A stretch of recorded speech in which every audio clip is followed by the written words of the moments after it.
Bienvenue dans ce cours dans lequel nous allons parler de l'hyperkaliémie. Ce cours est en rapport avec l'item 267, troubles de l'équilibre acido-basique et désordre hydroélectrolytique, et nous allons voir les points suivants: connaître les indications de prescription d'une kaliémie ainsi que la définition de l'hyperkaliémie, connaître les signes cliniques et ECG associés à l'hyperkaliémie, les principales étiologies, le principe du traitement d'urgence, ainsi que les principes du traitement de l'hyperkaliémie chronique modérée. Je n'ai pas de lien d'intérêt en rapport avec cette présentation. Voici le plan du cours. Nous allons faire quelques rappels de physiologie, parler des signes cliniques et ECG, voir les étiologies de l'hyperkaliémie et enfin voir les principes de prise en charge thérapeutique.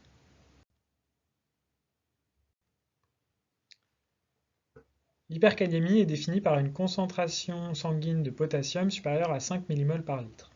On parle d'une hyperkaliémie menaçante lorsque celle-ci est supérieure à 6,5 ou qu'il existe des signes ECG.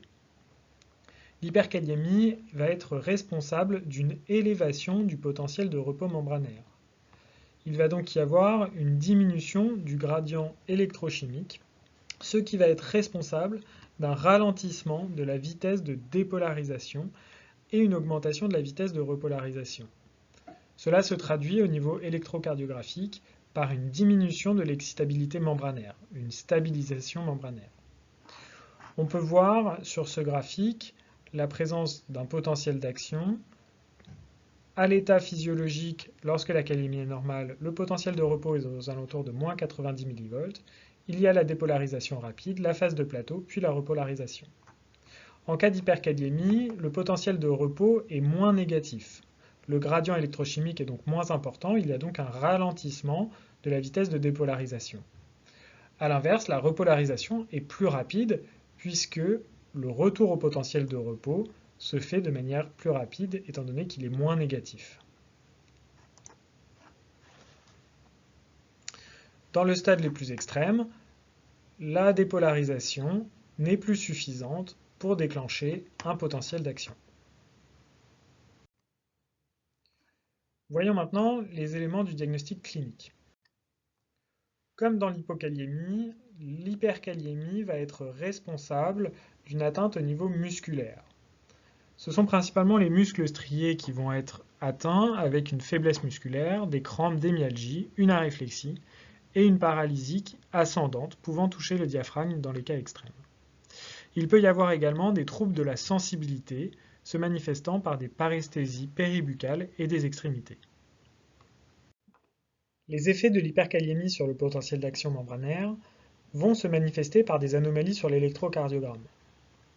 Le ralentissement de la dépolarisation va se manifester par l'apparition de troubles de conduction. L'accélération de la repolarisation, quant à elle, va être visible et responsable de modifications de l'aspect de l'onde T. Le premier signe que l'on va voir apparaître sur le CG est donc l'apparition d'ondes T amples, pointues et symétriques qui peuvent dépasser l'amplitude du QRS avec un aspect qu'on dit en toile de tente. Cet aspect est un signe d'alerte et doit faire évoquer en urgence le diagnostic d'hyperkaliémie. Par la suite, il va y avoir des troubles de la conduction qui peuvent être des troubles de la conduction sino-atriale avec d'abord une diminution de l'amplitude de l'onde P jusqu'à sa disparition avec un bloc sino-auriculaire, des troubles de la conduction auriculo-ventriculaire avec l'apparition d'un bloc auriculo-ventriculaire ici de type 1 sur l'exemple, des troubles de la conduction intraventriculaire avec un élargissement des QRS. Dans les stades les plus extrêmes, il peut y avoir une mise en jeu du pronostic vital, avec notamment l'apparition de blocs auriculo-ventriculaires de haut degré, comme un bloc auriculo-ventriculaire de type 3, et une dissociation électromécanique pouvant conduire à l'arrêt cardiaque. Il n'existe pas de relation entre le niveau d'hyperkaliémie et les signes ECG. Ceux-ci vont plutôt apparaître en fonction de la vitesse d'augmentation de l'hyperkaliémie. Parlons maintenant des étiologies. La première question à se poser devant une hyperkaliémie est de savoir si celle-ci est véritable, s'il ne s'agit pas d'une fausse hyperkaliémie. En effet, dans certaines situations, il peut y avoir une lyse cellulaire qui va être responsable d'un relargage de potassium de manière très importante dans le tube de sang.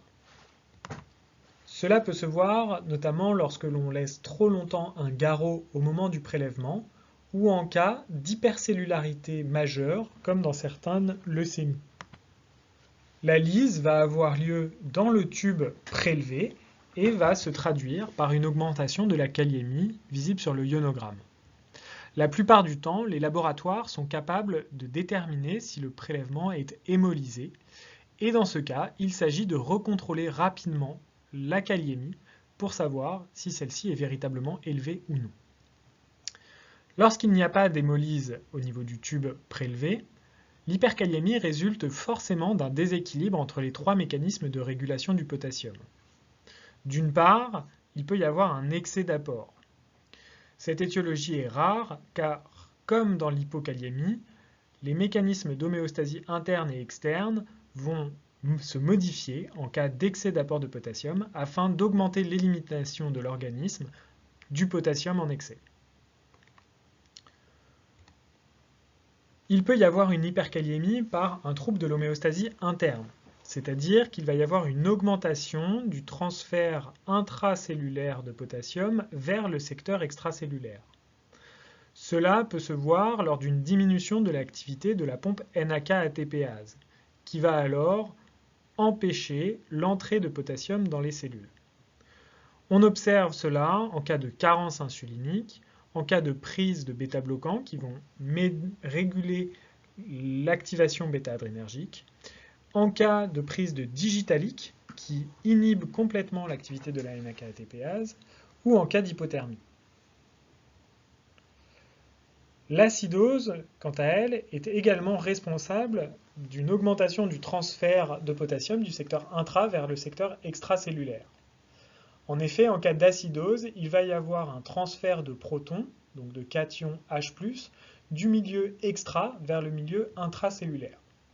Afin de respecter l'électroneutralité, il va y avoir un ion potassium qui va sortir du milieu intra vers le milieu extracellulaire.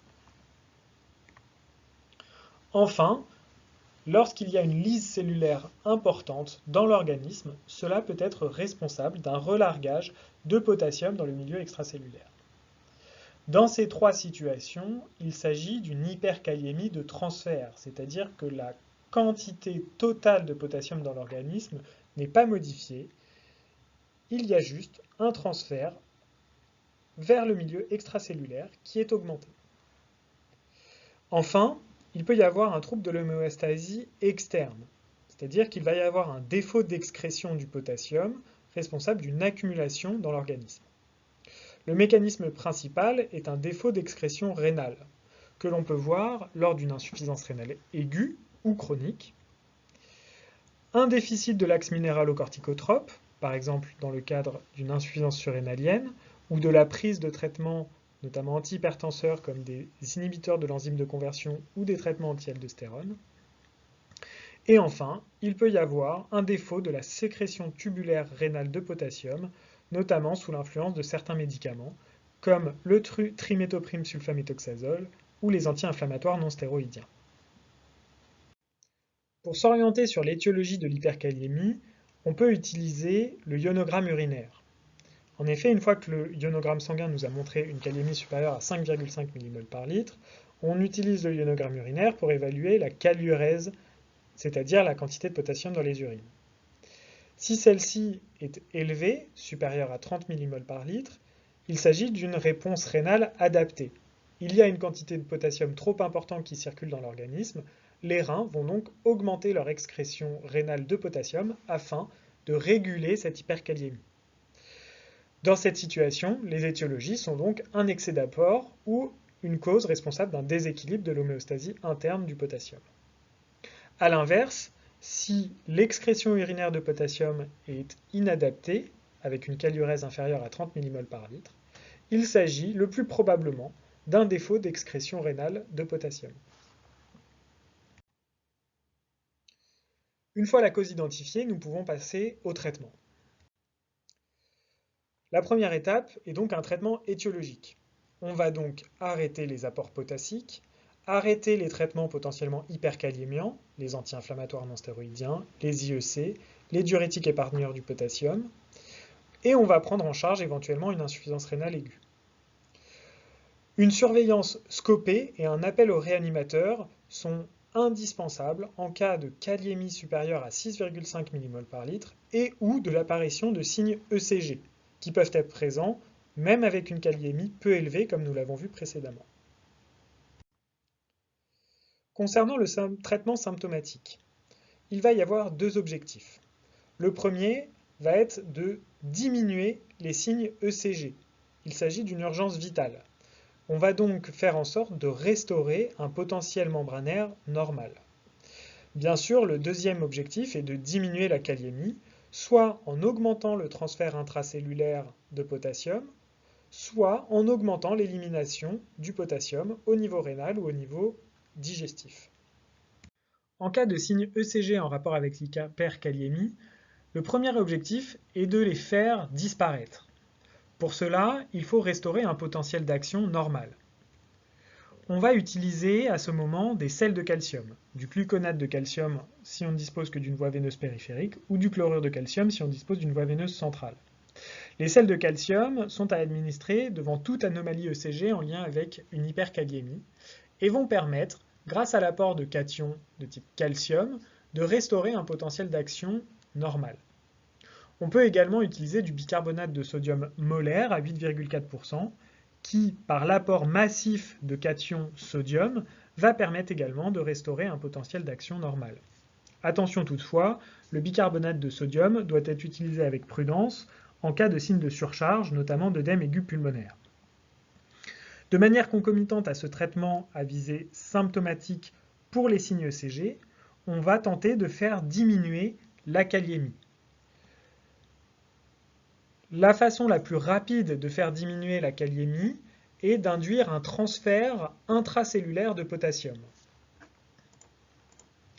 Pour cela, on va donc utiliser des traitements qui vont activer la pompe NAK-ATPase. On peut donc utiliser de l'insuline, à laquelle on va associer du glucose pour éviter l'hypoglycémie, et également utiliser des bêta-2 mimétiques par aérosol ou en intraveineux. Ces deux traitements vont permettre d'activer la NAK-ATPase qui va faire rentrer de manière très rapide du potassium dans le secteur intracellulaire.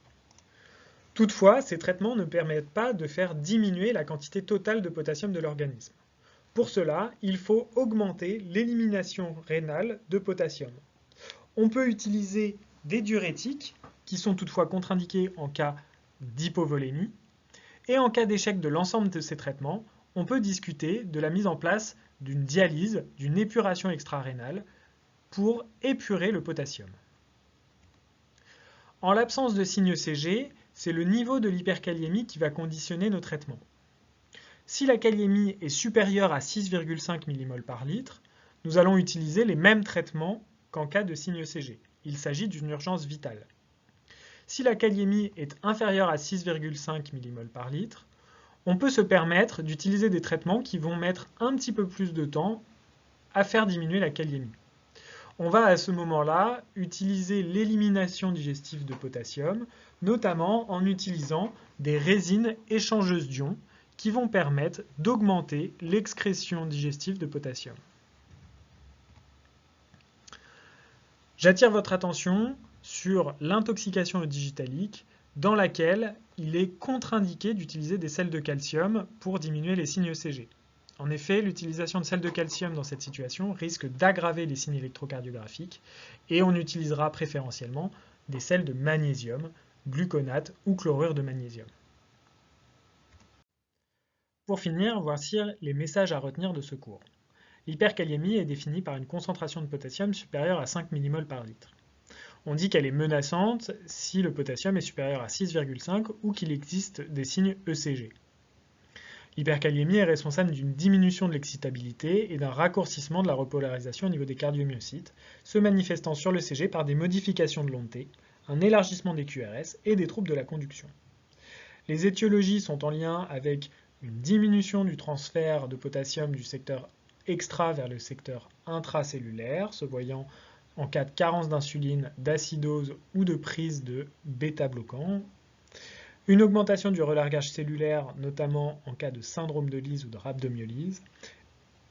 Et enfin, en cas d'un défaut d'excrétion rénale, comme lors de l'insuffisance rénale aiguë ou chronique.